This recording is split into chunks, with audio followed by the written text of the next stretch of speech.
Olá a todos, eu sou Kleber Crispim, bem-vindos aí ao meu canal secundário Buscando os Originais. Bem pessoal, hoje daremos continuidade a esta nova série no canal, que é sobre a origem pagã do Kipá. Já este vídeo aqui está sendo o terceiro capítulo da série, pessoal. Então, sem mais delongas, né? Bora pro estudo, pessoal. Análise das escrituras. Pode-se concluir algumas coisas interessantes analisando os termos usados para coberturas de cabeça na Bíblia. A que mais chama atenção é a ausência de qualquer elemento que mesmo remotamente nos lembre a quipá. Nas escrituras, à exceção da coroa, as coberturas de cabeça tinham um formato de turbante. Eram feitas de tecidos finos, que à época custavam pequenas fortunas, e usadas não pelo povo de um modo em geral, mas por pessoas de destaque. Eram um símbolo de status e eram tidos como um artigo de grande beleza. A própria Torá nos indica, ao usar o termo pir, que os turbantes eram adornos, ou seja, eles foram introduzidos por Elohim no Mishkan, ou seja, no tabernáculo, por motivos relativamente simples de compreender. Os israelitas já estavam habituados a verem pessoas de status usarem turbantes. Quando o Altíssimo determina que os Kohanim, os sacerdotes, usem turbantes de linho como peças de adorno, isto simbolizava não o temor do céu, como alguns supõem por hábitos posteriores, mas sim, segundo as próprias escrituras, simbolizavam uma autoridade e um destaque perante o povo. Não há nenhum exemplo de alguém do povo usando alguma peça de cabeça por razão de temor ao Altíssimo, ou adotar o hábito dos turbantes de linho dos Kohanim, dos sacerdotes. Se alguém, todavia, entendesse que o fato de nós sermos considerados Kohanim, sacerdotes, em Yahusha, indicaria que devêssemos usar algum tipo de chapéu, teríamos aí dois problemas. O primeiro é que um Kohen, um sacerdote, não usava qualquer chapéu, e sim um turbante de linho bastante específico. O segundo é a total ausência de qualquer menção a isso, mesmo como costume na Brit Hadashah, ou seja, nos escritos nazarenos. Yahusha usava quipá? A Brit Hadashah, a segunda aliança, ou aliança renovada, como eu prefiro usar esse termo, e para muitos, né, o Novo Testamento, não traz nenhuma menção a Yahusha ou aos seus Talmidim, seus discípulos, usando qualquer tipo de cobertura de cabeça, muito menos ainda por motivos religiosos. De fato, à época, nem mesmo a seita dos Prushim, os fariseus, faziam tal uso. Mesmo por séculos depois de Yahusha, as coberturas de cabeça usadas pelos israelitas, em sua maioria turbantes, eram tidas unicamente como elemento cultural. Não eram usadas unanimemente. Eram partilhadas por homens e mulheres e não tinham qualquer conotação religiosa. E isso será visto mais adiante.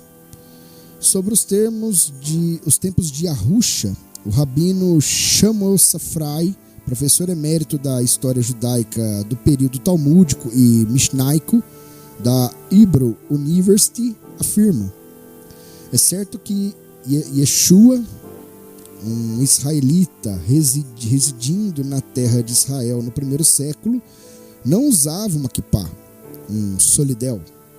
O costume de usar uma quipá surgiu na Babilônia entre os séculos III e V antes do Messias, entre os residentes não judeus, os residentes judeus da Babilônia ainda não haviam adotado esse costume, conforme as pinturas da sinagoga Dura Europos mostram, e passaram de lá para a comunidade judaica na Europa. Apesar dos sacerdotes usarem um migbaot, uma cobertura de cabeça tipo um turbante, segundo o livro de Shemot, traduzido por Êxodo, capítulo 28, versículo 4 e versículo 40, e o livro de Vaikra, traduzido por Levítico, capítulo 8, versículo 13, outros judeus do período do Segundo Templo não usavam uma cobertura de cabeça. Isso é confirmado tanto pela literatura quanto por restos arqueológicos do período.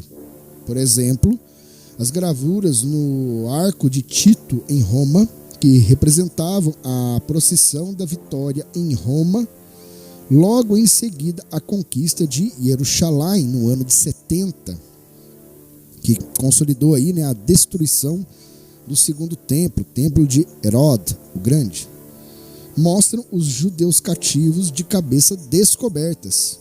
Semelhantemente, as pinturas da sinagoga de meados do terceiro século antes do Messias, escavados em Dura Europos, representavam todos os homens judeus com as cabeças descobertas, exceto por Aaron, o sacerdote. Segundo aí, Did Jesus Wear a Kippah? Deve ser um livro, né, pessoal? Acima, um dos painéis de Dura Europos representa a unção de David, a unção do rei Davi. Todos os homens aparecem de cabeça descobertas. O encobrir, ocultar a cabeça. As escrituras trazem ainda mais um elemento importante que deve ser analisado. E seguiu David, traduzido por Davi, pela encosta do Monte das Oliveiras, subindo e chorando e com a cabeça coberta, Rafu, e caminhava com os pés descalços, e todo o povo que ia com ele cobria, Rafu, cada um a sua cabeça, e subiam chorando sem cessar. Livro de Samuel Bet, traduzido por 2 Samuel, capítulo 15, versículo 30. As palavras que aparecem acima, traduzidas como as ações de cobrir, vêm da raiz rafá, que significa cobrir ou ocultar. Aqui há a ideia de que Davi, provavelmente, com a sua própria túnica, ocultou sua cabeça.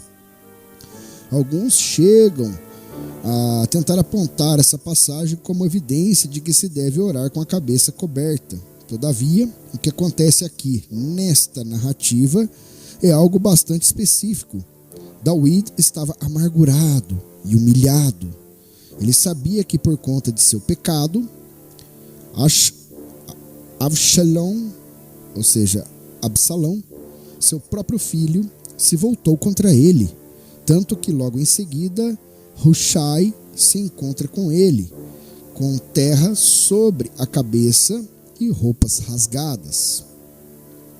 Repare que a referência aqui não é um uso de chapéu, mas sim o ocultar a cabeça em sinal de tristeza e humilhação. Pode-se ver isso com bastante clareza em outros trechos das Escrituras. E os seus mais ilustres enviam os seus pequenos a buscar água, vão às cisternas e não acham água, voltam com os seus cântaros vazios, envergonham-se e confundem-se, e cobrem, Rafu, as suas cabeças, por causa da terra que se fendeu, porque não há chuva sobre a terra, e os lavradores se envergonham e cobrem, Rafu, as suas cabeças. Livro de Irmeiahu, traduzido por Jeremias, capítulo 14, versículos 3 e 4. Irmeiahu, Hanavi, o profeta Jeremias, deixa bem explícito que o costume de ocultar, cobrir a cabeça com pano ou túnica era um ato de humilhação. Pode-se perceber que isso é bem diferente do uso do turbante, que era um símbolo de status. Esse hábito, além de não ser um hábito religioso, também não era hábito exclusivo dos israelitas, e sim um costume do Oriente Médio. Pode-se perceber isso na narrativa de Hadassah, de Esther, onde Haman também oculta a cabeça pelo mesmo motivo. Depois disso, Mordecai voltou para a porta do rei, porém Haman se retirou correndo à sua casa, triste e de cabeça coberta. Livro de Hadassah, traduzido por Esther, capítulo 6, versículo 12. Como visto, não havia entre os judeus o costume de ocultar, cobrir a cabeça com talid ou algum tipo de túnica, simplesmente para orar rotineiramente. O costume indicava, ao contrário, um sinal de tristeza, de luto ou humilhação. Hoje em dia, todavia, esse costume existe e é bastante difundido. Como visto, tal costume não se origina nas Escrituras, nem nos tempos antigos. De onde vem, então? Curioso, né? Esse costume, como vimos, não é mencionado nas Escrituras. Também não aparece na Mishnah, escrita aí no século II, nem tampouco no Talmud, no século 3 a 6. De onde então deriva? A origem desse hábito, que não condiz com a prática bíblica, é incerta. Talvez a resposta esteja nos costumes romanos. Isso não seria de tudo surpreendente, tal grau de assimilação de costumes pagãos por parte dos Prushim, os fariseus. Porém, não se pode afirmar categoricamente que a origem esteja aí. Apesar disso, certamente essa era a origem da problemática vivida por Rav Shaul, traduzido por Paulo em Coríntio. Sendo assim, é importante conhecer esse costume romano. Na adoração romana, o principal líder das orações tinha por hábito o chamado capite velato, isto é, o cobrir a cabeça. Não em sinal de humilhação, como era o costume bíblico, mas para realizar orações e oficiar o serviço religioso. Costume esse que pode ter dado origem ao hábito posterior do Hazan, o condutor das rezas, cobrir sua cabeça nas sinagogas farisaicas. Sobre tal costume, o historiador e professor de ética religiosa David Gill afirma: tal imagem não é apenas visual, mas é encontrada na Resgeste de Augusto, onde sua função como o Pontífice Maximus é enfatizada. Essa adoção de uma função sacerdotal foi adotada também por outros imperadores, e é assim que Nero é representado em uma estátua fragmentária em Corinto. Ele, semelhantemente, tem sua cabeça parcialmente coberta pela toga. Augustus claramente tem um papel específico em sua estátua. Ele é visto quer prestes a fazer um sacrifício ou a orar. Nem todos os presentes no sacrifício teriam que puxar sua toga sobre sua cabeça. Essa era a característica do chamado capite velato, cabeça coberta, era a marca iconográfica de um sacrificante presidindo sobre um ritual especificamente romano. Segundo é o livro The Importance of Roman Portraiture for Head Coverings em 1 Coríntios, capítulo 11, versículos de 2 a 16. Existe um antigo mural, procure no Google, representando um sacerdote romano vestido com capite velato, com a cabeça encoberta, conduzindo um serviço religioso. Ao lado desses, um Hazan, Parush, ou seja, um condutor fariseu, da mesma forma. Por essa razão, Associada à inexistência do costume nos tempos bíblicos, supõe-se que o costume romano possa ser a origem do costume farisaico. Shaul, Paulo e a cidade de Corinto. O contraste entre o costume bíblico e o costume romano é particularmente relevante para compreender o contexto de Corinthia Aleph, ou seja, 1 Coríntios, capítulo 11, versículo 4, onde Rav Shaul, traduzido por Paulo, afirma: todo homem que ora ou profetiza, tendo a cabeça oculta, Makassai, desonra a sua própria cabeça. É importante o leitor compreender que a expressão aramaica kassai significa literalmente algo que está oculto, encoberto. É análoga à raiz hebraica kassá, que significa a mesma coisa.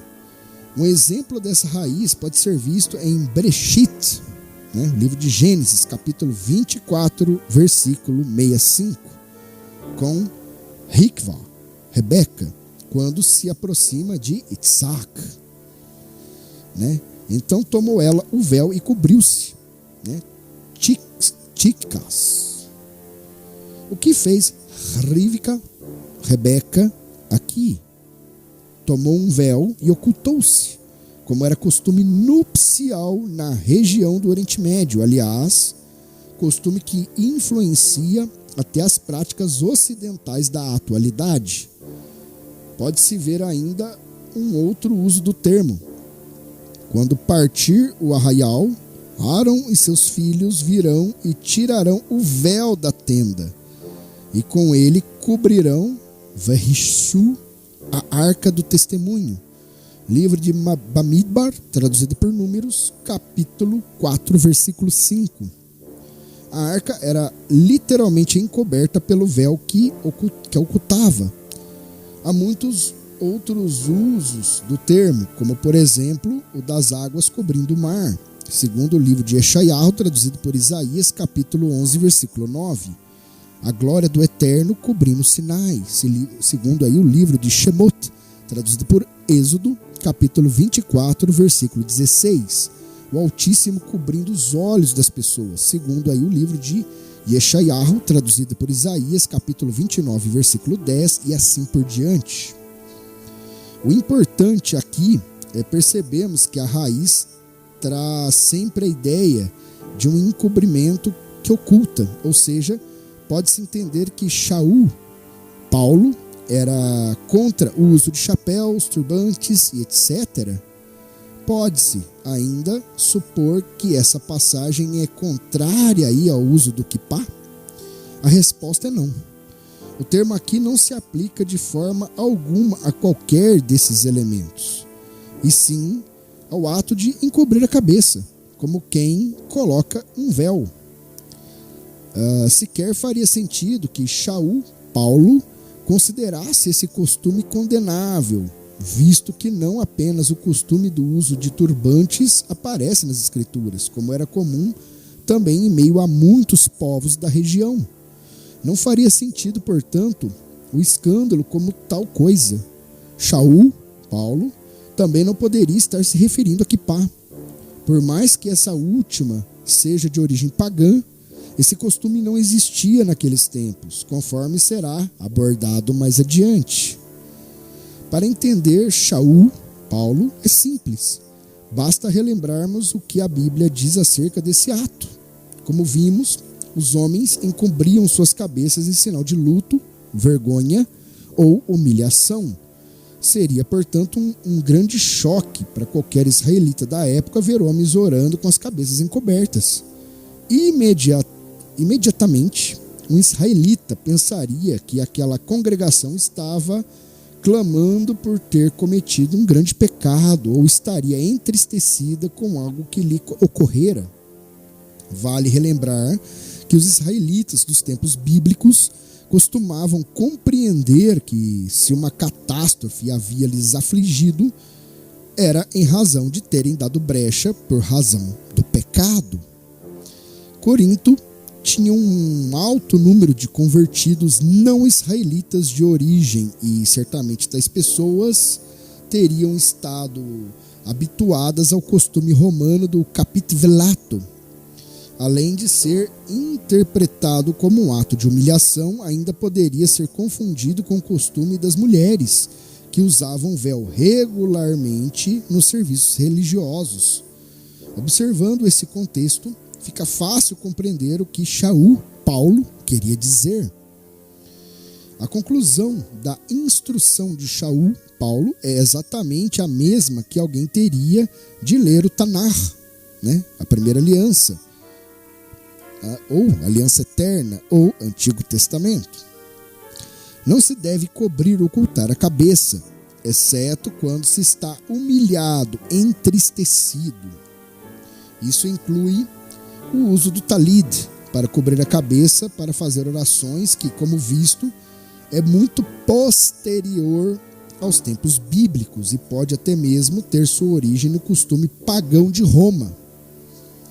Se formos voltar às práticas bíblicas, o cobrir a cabeça, que poderia ser com talid, ou, por exemplo, caberia em um momento de jejum ou arrependimento de pecado, numa liturgia lamuriosa, como no Yom Kippur, no dia da expiação, ao orar por razão de uma tragédia em um momento de luto, enfim, algo dentro desse contexto, e não numa prática de oração ou cânticos de louvor ao Eterno convencionais do dia a dia. Mesmo assim, é importante que o amigo compreenda que esse era um costume bíblico e não uma obrigação, ou seja, não era um mandamento, não era uma ordenança do Altíssimo.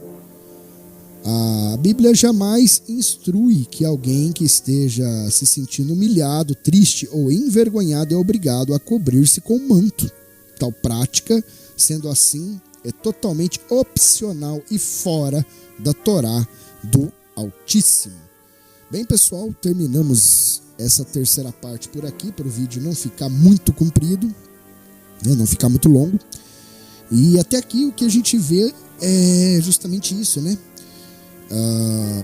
Ou seja, esses alguns costumes que eu vejo muitos irmãos até fora do sistema religioso adotando como prática, eles têm aí, digamos assim, uma origem meio obscura, né? E geralmente eu uso isso. Se não está na Torá, não foi pedido pelo Altíssimo. E se não foi pedido pelo Altíssimo, é da vontade dos homens. Aí eu lhes pergunto, deixo essa reflexão com vocês: estamos nesse mundo para agradar a quem? Aos homens ou ao Altíssimo? Fica aí a reflexão, pessoal. Bem, eu vou finalizando esse vídeo por aqui. Já voltamos com o quarto capítulo dessa série nova aqui do canal, né? A origem pagã do Kippá. E traremos aí novas informações, né? Novas conclusões aí. Ainda tem bastante coisa ainda para a gente ver aqui. Será muito interessante. Então, agradeço a todos os novos inscritos que estão no canal. Agradeço a todos que estão assistindo, dando like, comentando e principalmente compartilhando essas informações, né? Compartilhando essa mensagem para que as pessoas se afastem das heresias. Essa é a minha missão aqui, pessoal. É fazer com que vocês pensem, reflitam e se afastem das heresias. Lembrem-se que um passo para longe da mentira é um passo mais próximo da verdade. É isso que eu creio. Então é isso, vou ficando por aqui. Que o Altíssimo Yahweh Sevaot abençoe a cada um de vocês e aos seus respectivos lares, e que a luz do Mashiach, Yahushua HaMashiach, continue lhes dando norte, discernimento e entendimento das separadas escrituras. Muito obrigado, pessoal, e até o próximo vídeo.